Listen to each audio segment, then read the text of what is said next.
and gents, we still at final round 14, Atlanta, Georgia. It's your boy David Gamma here with the one and only Mike Ross. How you feeling, brother? What's going on? I'm doing all right, thanks, man. I got in here kind of late. It was an interesting story. I was still sleeping in my hotel room. I'm not staying here. I'm actually staying in downtown.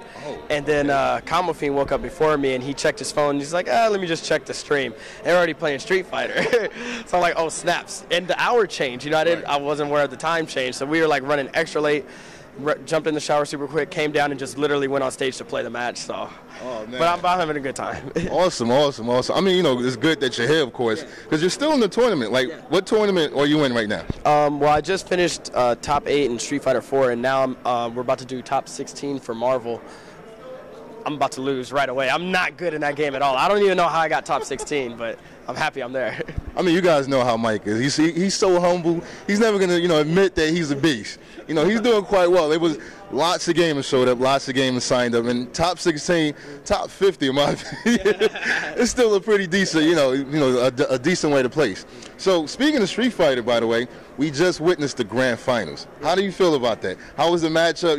What do you think? What are your thoughts? Well, it's interesting, right? Because Puerto Rican Balrog beat me in the tournament.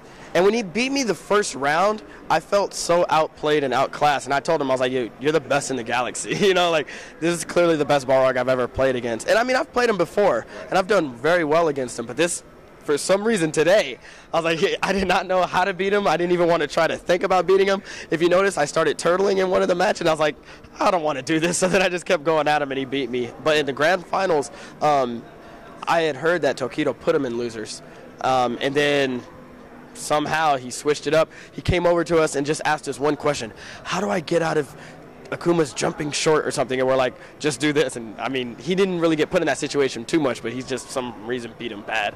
Wow, amazing. I mean, you guys had to be here to really experience the hype, but of course you can catch it in the streams. I'm sure it's going to be on YouTube. You'll see the match, and you'll get to understand exactly what we were talking about. I mean, and it's kind of funny. You said he actually asked for some advice right before. Yeah, this is quick advice, because I mean, sometimes one little gimmick or trick could be the thing that just shuts you down completely, and that's what causes you to lose. But if you get around that, then you can go back to playing your game. And he just played super solid. Everybody saw it. He's the best in the world. I mean, definitely, man. This guy had to come back from losers, 2 sets, and we're talking Tokido. Yeah, exactly. I mean, he came all the way from Japan, so he wasn't holding back. I mean, shout out to Tokido, but definitely he earned that win. So, now that we kind of covered some of the events that's going on, at the tournament, we know that all of these different tourneys are leading up to EVO. Yes. And there's a lot of things going on this year, especially with the introduction of Mortal Kombat 9. I want to ask you about that. I mean, you're a fighting game enthusiast, for the most part. What are your thoughts on that? Are you one of those guys that are like, you're loaded to Street Fighter, you're not really concerned, or are you going to give it a shot? What's going on? I'm definitely going to give it a shot. And everybody I talk to wants to at least play it, because the game just straight up looks too fun. Right. You can't deny that. Everybody's seen videos of like all the fatalities and stuff. It just looks too interesting. You have to try it. I don't know if I'm going to be good at it, but I'm definitely going to play it just for fun when I got nothing better to do, See, that's a true fighting game enthusiast right there. You got to challenge yourself no matter what, or at the very least give it a shot.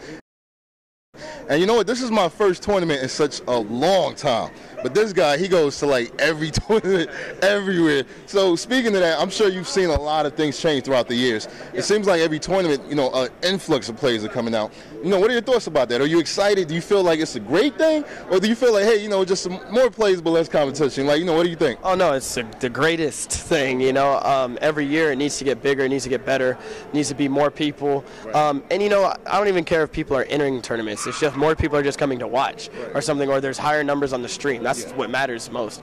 People seeing what we do, every month, every week, pretty much. Yeah. And speaking of that, there's one question that I've been asking a lot of gamers today. And, at first it sounded far-fetched, but some of the answers were really interesting and it made some sense. So I'm going to ask you this. What are your thoughts on a fighting game league? Well, I think it's going to happen. We're still in our youngest stages right now. I mean, what we were doing, I'll say pre-2009, before Street Fighter 4 came out, was still playing basketball with like the peach basket and everything, But now, since Street Fighter 4 came out, Capcom, has teamed up with people like Evo and stuff. They teamed up with GameStop to really get some publicity, and that's when people started scratching their heads. What are they doing? Like, this, it's kind of interesting, And what Evo is trying to do now with like incorporating final round into the whole like tournament season kind of thing, leading up for qualifying roles for Evo, it's only going to get better. It's only going to get more organized. You got, for the first time, people or companies are sponsoring players. You know, it's just the beginning stages. Eventually, it's going to get to the professional level. People are going to say, where did this come from? But then it's going to be people like us who have been doing this for over 10 years and stuff that would be like, well, we saw it coming. We knew it was here. You know, so it's going to happen. You know what? It has to happen. It has to happen. It's about time, man. You know, it's a very, very, very challenging, you know, sport. I'll go ahead and call it a sport. May not be physical, but it requires a lot of mental, you know, capabilities. And when you think of other sports such as golf, you don't have, you know what I mean? When was the last time you seen a golfer with like a six-pack and huge arms? So that's also not like a really physical sport. And I'm pretty sure you'd rather watch someone like Mike Ross play some of the best players out there instead of 2 hours of golf, right? I mean, so not even just that. I mean, I always use this example. You know, golf, you know, is big. Right. They're doing some crazy things. But why is the spelling bee on ESPN? Like, that's what kills me. It's like, seriously, you know, this, I'm sorry, is more entertaining than the spelling bee. It's cool for the parents. You know, it's cool for the 30 people in the room watching. But, no, replace that with this, please. You know what? That's a great answer. I never thought about that. The spelling bee. I mean, you have like the World Poker Championships. There's so many other things that are on television get a lot more publicity than what just happened back there. So I totally agree. And of course, you know, like Mike said, it is something that's inevitable. I feel like it's going to happen. It's going to happen soon, and it should happen sooner than later, of course. Now, you know, another question that I want to ask you, Mike. You know, you spoke about like all the things that has been happening, or we touched on some of the things, I should say, has been happening with the community. Aside from what we just discussed, is there anything else that you're looking forward that you want to happen in the community? Is there any, you know, in general? I know it's a really broad question, but you know, what are your thoughts on that? What I would like to happen is for, I guess, like all of the major tournaments to be super structured, kind of like what Evo's trying to do, so that they all have meaning. You know, instead of it just being an individual major in this part of the country, an individual major in this part of the country, if they all kind of meant something, you know, which is what they're doing now. Also, of course, you know, as a player, you want to see the first place prize to be $10 billion. You know, I hope that's not too far-fetched. I don't think we're that far away from it, you know. See that, you know, get some really good sponsors involved. You know, that's what we want to see, is more sponsorship. Now, another thing that I wanted to ask you, I almost forgot. You spoke a little bit, or you touched on sponsorships. Now, so far I haven't heard anything, you know, regarding you and the sponsor. What's going on with that? You know, is it that you're turning down sponsorships? Is it that you're not seeking it? Are you up in the air? Are you like whatever? You know, I don't know if you mind me asking, but what's your thoughts on sponsorship? Well, I'll say it's could be a mix of both. Okay. You know, I've been approached by several companies. Just some of which I'm just feeling like, you know, I want to approach, or if a company approaches me, I want to know what they want from me and exactly what I can do for them in return. Because I don't want somebody to just come up and say, hey, I want to sponsor you, wear this shirt and change your tag to this. You know, it's like, well, what do you want me to do for you? Get top. Win every tournament. It's like, it seems like we can do more than that. Like, I think it should be a little more involvement than just wearing a shirt and then trying to get first place at every tournament. That's stressful, and you know, let's try to help the scene grow. You're new to sponsorships for this game. Like, I know you've been doing it, but this game is kind of different. It's not PC stuff. You know, I think we can do some really great things with this. However, you know, there's a company that I'm currently talking to that might really be interesting. So we'll see what happens. Excellent, man. Good stuff. Good stuff.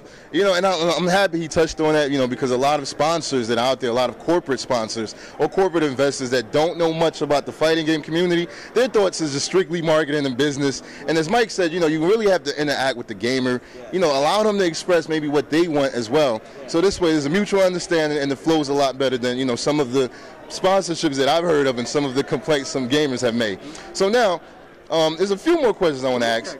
Street Fighter 4, or the Street Fighter 4 series.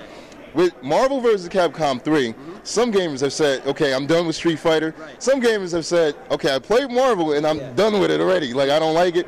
Where are you in between that? You know, are you doing both still? Are you excited about AE possibly being a home release? Like, what are your thoughts about the Street Fighter 4 series in general? Yeah, well, what I like is I like whatever, you know, Capcom pushes. You know, they didn't have to make Marvel 3. They could have made Devil May Cry 19, you know, or something like that. But they chose to make Marvel 3 because they knew that us as players in a community exist. So, you know, they play it and I like it. It's a fun game. So I play both Street Fighter and Marvel. I'm going to keep playing both of them. And, you know, as long as I hope they don't put out a new one like next year, you know, give us some time so I can actually get, you know, understand the game. And then, you know, I'll be playing those games for a while. Yes. But, you know, Street Fighter 4, as you said, is a game that you're still going to keep. And one thing I've always said is, at least in my opinion, I feel like that game just pumps so much life back in the community. It pretty much, I would go as far as saying that it single-handedly revitalized the community. I mean, gamers like myself, I've been around like forever, since the first Street Fighter, but I was really never part of the tournament scene. When that game came out, hopped on YouTube for tutorials and did so you definitely got to give it its props. Speaking of YouTube, by the way, what are your thoughts on the influx of channels with Street Fighter and so many other things? And I know you and your partner Gutex have a really good show. If you guys haven't checked it out, Cross Counter TV, I believe is what it's called. But what are your thoughts in general of what's happening with YouTube and other channels, you know, that allow gamers to stream videos and post videos up? Well, obviously, I think it's great, you know, because, you know, I'm able to do it. Yeah. And, you know, the whole purpose of it, like the reason why my stuff came about or whatever is that me and Gutex were just kind of like sitting at home bored and we're like, man, we need to just put some videos out. What should we do? You know, and then we said, well, why don't we just record ourselves playing? You know, and fortunately, it's like there's so many players that play this game. They want to see what, I guess, quote, top players are like when they just sit at home and play the game. So that's what we did, you know, and now other people are doing like the similar stuff, and I just think it's good, you know, the more content out there to get more awareness of that this community exists, the better. Okay. You know, and I do have to admit, I'm more of a recent viewer. I know you guys have probably been up for what, 6 months or so, or? Yeah, our YouTube channel, Cross Counter TV, officially went up in October. You know, and I think it was kind of cool. You know, we went up in October, and then by January 2nd, we reached 1 million views on the channel. So, and almost 15,000 subscribers. I'm hearing. Yeah, something like that. So, you know, it's pretty. We feel like it's a good accomplishment from the fact that we pretty much started with nothing, like zero. You know, so we're just trying to slowly build up this scene, I guess. Yeah. And it's interesting because, like I said, you know, I'm a new viewer to that show, and it's an excellent show. The format is very simple yet entertaining. Right. Now, what are your thoughts about that show? Like, would you guys ever want it to go like on a G4 network or MTV? You know, like how far are you guys trying to push it, or as you said, is it something because you just did out of boredom to kill time? You know, whoever wants it, whoever's interested in it, you know. The doors are wide open, you know. Yeah, if you guys like it, you guys think it's entertaining. But, you know, and if not, you know, we're still going to do our best to keep doing it on YouTube and whatnot. But it's good. You know, there's some good stuff in the works, hopefully. Because it's a really interesting show. It's a site, and as you mentioned, you know, it allows a lot of the gamers who are not really able to go out to the tournaments or interact with you guys to see what goes on behind the scenes, learn some of your setups and what goes on mentally with these matches. So it's a great show. You know, much success to that. And any final thoughts, Mike? You know, what's going on with you personally? Anything else that you want to say, or any shout-outs, etc.? Shout-outs to, first off, Atlanta. Like, now I'm coming out here to, I've already told Common I'm like, yo, I'm coming to Atlanta every year now. Like, at least, hopefully I can come again just for the heck of it, because it's too sick.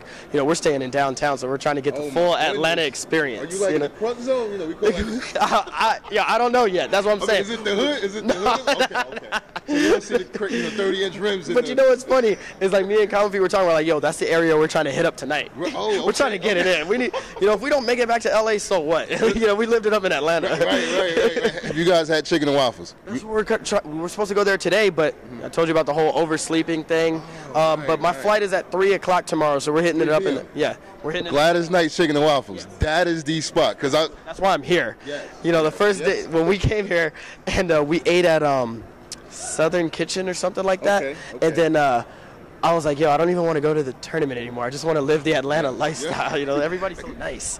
All right, so, you know, I guess that's basically it. You know, you will be at EVO, but before EVO, any other tournaments that you're hitting up? I'll be at CEO in Orlando, Florida. I'm sorry if I don't remember the dates exactly. I might go to the one in Chicago, I believe. Yes. UFGT or something like that. Keats. Yeah, Keats' tournament. I'll be in Laredo, Texas in 2 weeks, and I might go to EVO Japan early May in Singapore. A lot more before EVO. Yeah, so okay. Yeah, I don't know exactly, but there's a couple places that I'll probably be at. Okay. Hey, man, it's been your boy, David Gamma, repping SygacityGamers, here with the one and only Mike Ross. Excellent player, exceptional player, and even a more exceptional guy.